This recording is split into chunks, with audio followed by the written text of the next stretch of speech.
مستقل امن کے لیے اسلام آباد معاہدے کی تیاریاں، تاریخی مذاکرات کی میزبانی، پاکستان مرکز نگاہ بن گیا۔ اہم مذاکرات میں شرکت کے لیے امریکی نائب صدر جے ڈی وینس پاکستان پہنچ رہے ہیں۔ ایران کے مذاکراتی وقت کی قیادت اسپیکر باقر غالباف کریں گے۔ امریکہ اور ایران میں وفود کی سطح پر مذاکرات جمعے کو ہوں گے۔ مذاکرات کا اہم مرکزی مرحلہ ہفتے کو ہوگا۔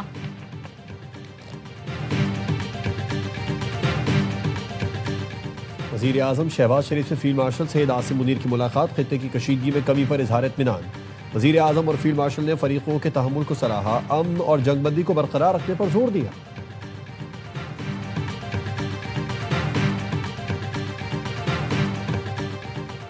وزیر اعظم شہباز شریف اور chairman peoples party Bilawal Bhutto Zardari کا رابطہ۔ وزیر اعظم نے امریکہ ایران جنگ بندی اور مذاکرات پر بلاول بھٹو کو اعتماد میں لیا۔ بلاول بھٹو نے مؤثر سفارتکاری پر وزیر اعظم اور ان کی ٹیم کی کاوشوں کو سراہا۔ بلاول بھٹو نے کہا، پاکستان کی بہترین سفارتی حکمت عملی کی بدولت دنیا پر عالمی جنگ کا خطرہ ٹل گیا۔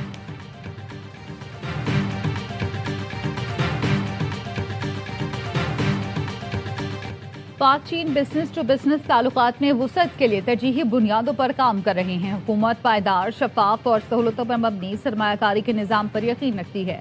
وزیر اعظم کی سروسز لانگ مارچ ٹائرز کے وفد سے ملاقات میں گفتگو۔ شہباز شریف نے کہا، SIFC کے ذریعے سرمایہ کاروں کو ہر ممکن سہولت فراہم کرنے کے لیے کوشاں ہیں۔ چیئرمین جنگیانگ شینگ نے پاکستان میں سرمایہ کار دوست نظام اور معاشی پالیسیوں کی تعریف کی۔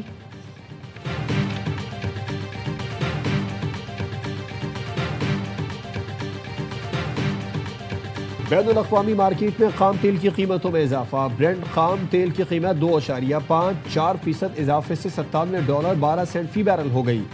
امریکی خام تیل 3.41% بڑھ کر $97.63 فی بیرل پر آ گیا۔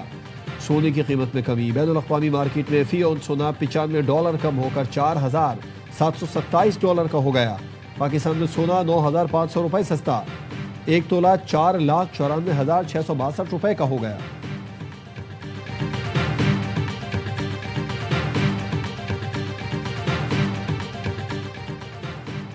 LPG کی قیمت میں 20 روپے کلو کمی۔ کراچی میں منافع خوروں نے قیمتیں کم نہ کی، سرکاری قیمت سے 130 روپے مہنگی بیچ رہے ہیں۔ 440 روپے کلو میں فروخت جاری۔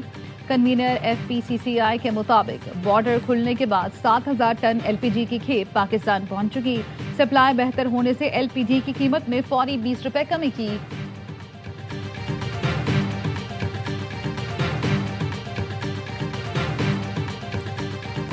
مودی پاکستان کو تنہا کرنا چاہتے تھے لیکن خود تنہا ہو گئے۔ BBC کے مطابق بھارت نے پاکستان کی ثالثی کو نظر انداز کر کے خود کو سفارتی طور پر مزید کمزور کیا۔ عالمی بحران میں پاکستان مضبوط ثالث جبکہ بھارت غیر مؤثر رہا۔ پاکستان نے امریکہ، ایران اور چین کا بھرپور اعتماد حاصل کر لیا۔ جہاں دنیا بھر کے رہنما پاکستان کے معترف ہیں، وہیں بھارتی حکومت مکمل خاموش ہے۔ بھارتی میڈیا اور تجزیہ کار بھی پاکستان کے کردار کو تسلیم کرنے لگے۔ بھارتی اپوزیشن جماعتیں، صحافی اور تجزیہ کار پاکستان کے سفارتی کردار کی تعریف کر رہے ہیں۔ بیرون ملک بیٹھے پاکستان مخالف عناصر نوجوانوں کو گمراہ کر رہے ہیں۔ بلوچستان سے متعلق منفی ذہن سازی کی جا رہی ہے۔ وزیر اعلیٰ سرفراز بگٹی کا نیشنل ورکشاپ بلوچستان کے شرکاء سے خطاب۔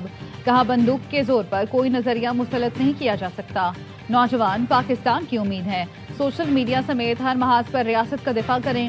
لاپتہ افراد کے معاملے کو ریاست کے خلاف پروپیگنڈا ٹول کے طور پر استعمال کیا گیا۔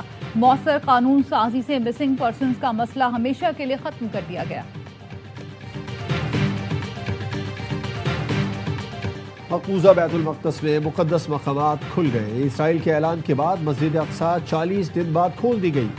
نمازیوں کی بڑی تعداد عبادت کے لیے مسجد اقصی پہنچی۔ اسرائیلی پولیس کا کہنا ہے، نئی سیکیورٹی ہدایت کے تحت مقدس مقامات کو کھولا گیا۔ شہر اور اطراف میں سینکڑوں اہلکار اور بارڈر گارڈز تعینات کر دیے گئے۔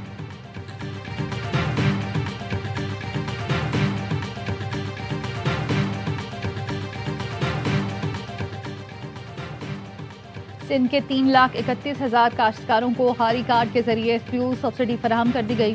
سینئر صوبائی وزیر شرجیل میمن کہتے ہیں، 3 ارب روپے شفاف انداز میں جاری کیے۔ یہ سبسڈی 19,40,000 ایکڑ زرعی رقبے کے لیے دی گئی۔ مقصد کسانوں کے پیداواری اخراجات میں کمی اور ان کی آمدن میں اضافہ یقینی بنانا ہے۔ سندھ حکومت کی کسان دوست پالیسیوں کے مثبت نتائج سامنے آ رہے ہیں۔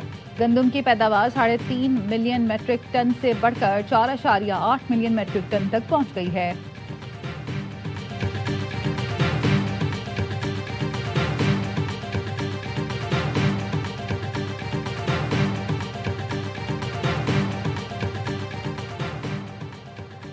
کراچی اور لاہور میں منکی پاکس کے 2 کیس رپورٹ۔ لاہور میں 15 سالہ مریض میں منکی پاکس کی تشخیص۔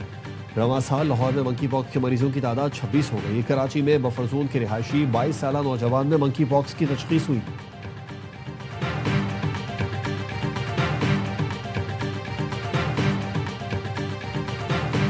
پنجاب، خیبر پختونخوا اور آزاد کشمیر کے مختلف علاقوں میں آج بھی بارش۔ لوئر دیر میں موسم پھر سرد ہو گیا۔ کوٹلی، میرپور اور نواحی علاقوں میں نشیبی علاقے زیر آب آ گئے۔ سرائے عالمگیر میں بھی بارش کا پانی جمع ہو گیا۔ محکمہ موسمیات نے بالائی خیبر پختونخوا، شمال مشرقی پنجاب، کشمیر اور گلگت بلتستان میں چند مقامات پر تیز ہواؤں اور گرج چمک کے ساتھ مزید بارش کی پیش گوئی کی ہے۔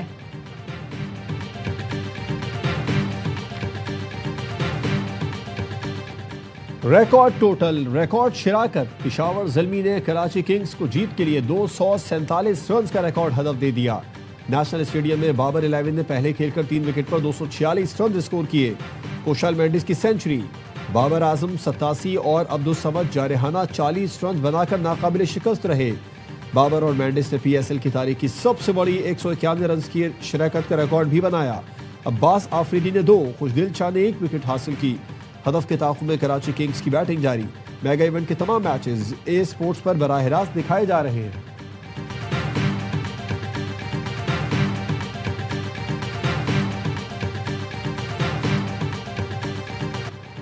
بابر اعظم نے کرس گیل کا ریکارڈ توڑ دیا۔ قومی بلے باز T20 میں تیز ترین 12,000 رنز بنانے والے کھلاڑی بن گئے۔ سٹار بیٹر نے سنگ میل 338ویں اننگز میں عبور کیا۔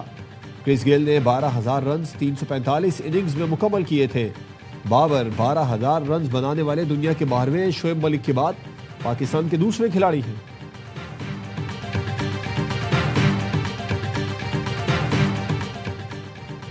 ہر لمحہ پرجوش P S L special, Wasim Badami کے معصومانہ سوالات، باسط علی اور کامران اکمل کے جاندار تبصرے، شاہد ہاشمی اور نجیب الحسنین کی ماہرانہ رائے، اداکارہ نعیمہ بٹ بنے گی مہمان، عادی اور مصطفیٰ چودھری مسکراہٹیں بکھیریں گے۔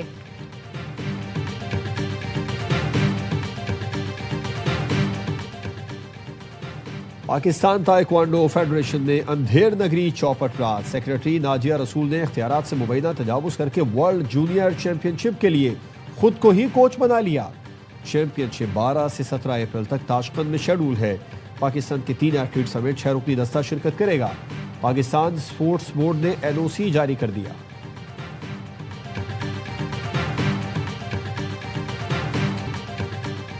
اور اسرائیل کے ساتھ براہ راست مذاکرات شروع ہو گئے، اب تک مثبت جواب ہے۔ لبنانی صدر کا کہنا ہے اسرائیل کے ساتھ جنگ بندی واحد حل ہے۔ اسرائیلی وزیر اعظم نے کہا لبنان سے براہ راست مذاکرات شروع کر رہے ہیں۔ نتن یاہو کی مذاکراتی ٹیم کو جلد بات چیت شروع کرنے کا حکم۔